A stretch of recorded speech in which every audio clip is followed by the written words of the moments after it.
देखिए क्या हुआ है। कर दो सबकी माँ बहने, कर दो हॉस्टल की माँ बहने। क्या हुआ? बताओ तो क्या हुआ? देखिए नाखून है यार, खाने में नाखून क्या है? नाखून है। Oh fuck.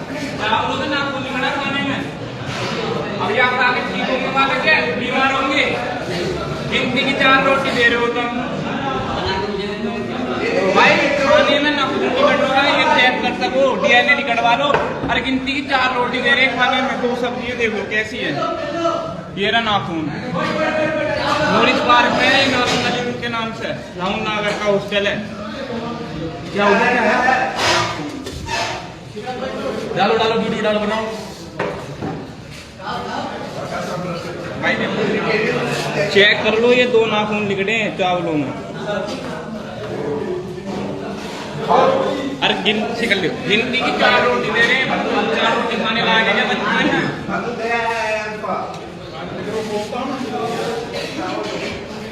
चावल चावल